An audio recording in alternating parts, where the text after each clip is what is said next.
Your baby has reflux and you have no clue where it's coming from. Here are 3 different things that can potentially be causing your baby's reflux.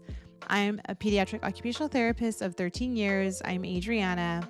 And why do I care about this? Because reflux truly can affect your baby's feeding, and it can also cause a lot of discomfort.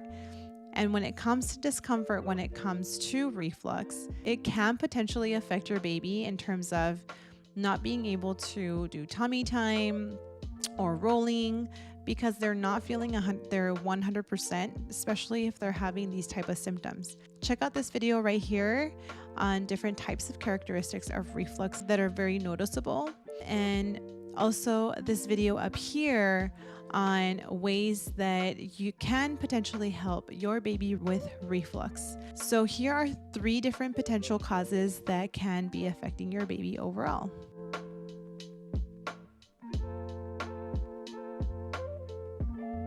Number 1, it's very common and very well known that dairy intolerance is one of the main culprits, one of the main issues.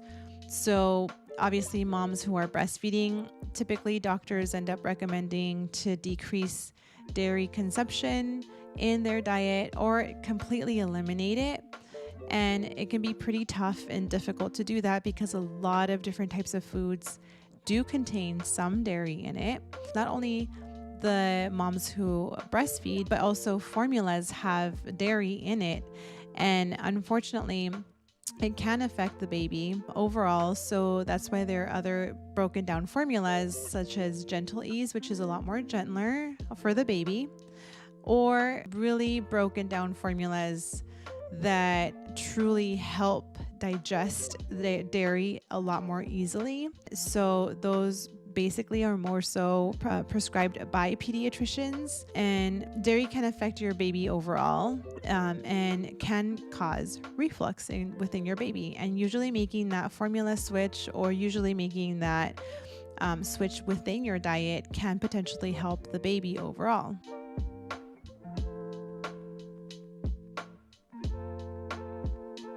Number 2 is when the baby is overfeeding.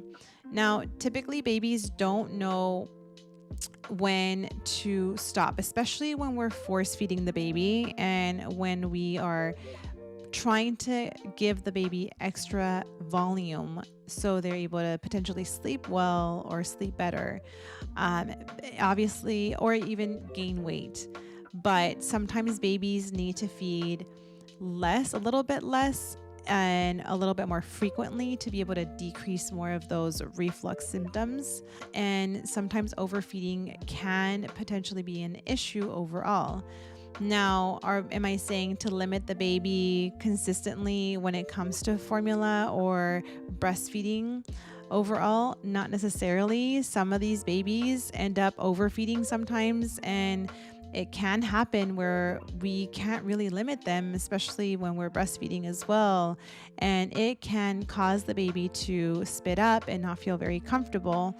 But as the baby starts getting older and getting more and more familiar with their body, and the sphincter ends up getting a little bit more stronger, especially if the baby has more of the low tone, it can potentially also cause the baby to have a little bit more of that reflux and more spit up. Now, overall, obviously the overfeeding, they will eventually learn on their own when to stop overfeeding overall, or potentially, depending on what your pediatrician ends up recommending, is doing, like I mentioned, smaller volume and more frequent feedings throughout the day, especially if your baby is a newborn or they're between the ages of 0 to 3 months. And usually as they get older, like I said, they end up getting more and more familiar with their body, and they start realizing, like, you know what, I'm overfeeding. This is maybe where I'm supposed to be stopping. But other than that, definitely talk to your pediatrician or a dietitian as well too, and see what will be best fit for your baby and your family.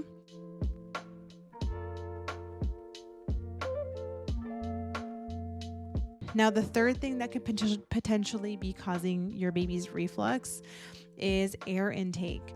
So if your baby has, for example, a really poor latch when it comes to breastfeeding, and they're intaking a lot of air, or if the baby is having a really good latch, but your flow starts coming in, and when your milk starts coming in and the baby really has to keep up with that flow rate, then they're probably also gulping a lot of the milk along with air to be able to breathe and do suck swallow breathing as fast as possible.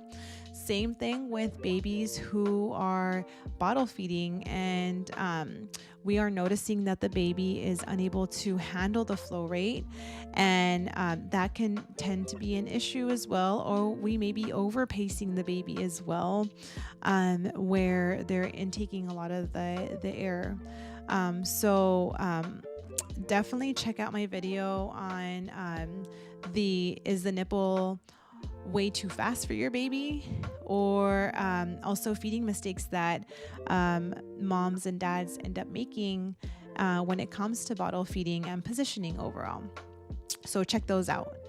But other than that, air intake can definitely be a culprit, can be an issue, because they're constantly taking in the air along with volume, and they're constantly keeping up with the flow, or they're compensating too on top of that. So for example, a baby who has a tongue tie, they're definitely compensating for the lack of movement of the tongue, and they're unable to latch appropriately on the breast or latch appropriately on the bottle, and they're constantly losing a ton of milk and spillage while swallowing air on top of that. So that can cause reflux as well too. So definitely look into a specialist who specializes in tongue ties, which is pediatric dentist, and also lactation consultant who has worked with babies who have had tongue ties in the past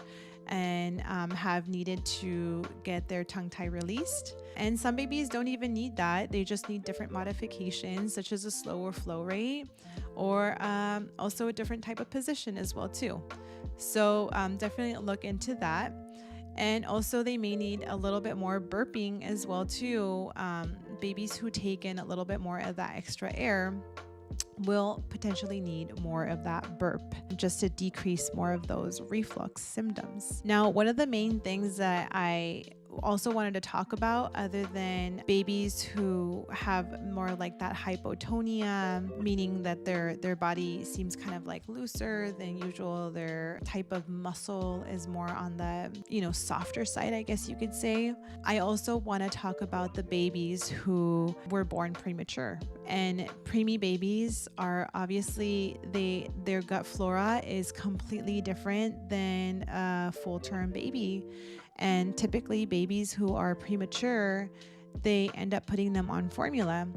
Typically it's very understandable, and the NICU obviously pushes for breast milk 100%, especially donated breast milk. But sometimes when moms cannot keep up with the breast milk, or they don't have enough of that breast milk for the baby, especially when they're getting closer to, I believe 34 weeks is when they start the formula.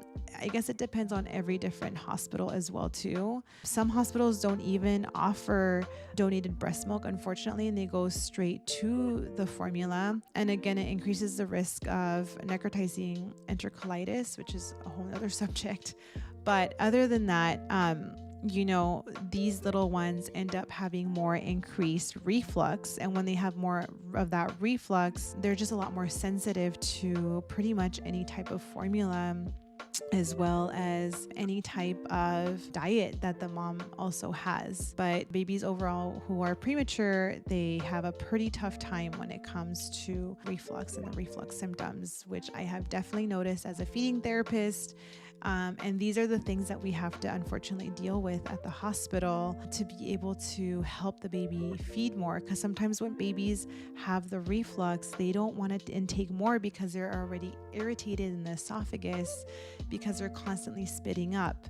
And then they also have a really bad taste in their mouth when it comes to, the spit up And then they're also intaking that same type of taste when it comes to the formula that they're getting or the breast milk that they're getting, especially it's breast milk that's fortified usually with, the formula. Or they're also adding in calories too with donated breast milk. That's also a human milk fortifier. But other than that, they don't usually go home with that. So yeah, I just wanted to bring that up too, especially for moms who have had preemie babies in the past as well. So other than that, let me know what has helped your baby with reflux. If there's anything that you've done that you've noticed where it's like, wow, this is really relieving my baby's symptoms. This is really helping. I really want to make sure that other moms hear it, that other moms are able to read it in the comments, because I really want this to be a channel that's more of a community. And in order for us to all kind of get together and learn together. And obviously, I'm the person here that is trying to inform everyone, especially with my experience and what I've recommended to families and things like that. But I also want other moms through their own experiences and their own knowledge and what they've tried, especially from other countries as well too. So let me know again in the comments down below. That way other moms can read. All right. Thank you so much. Have a good day.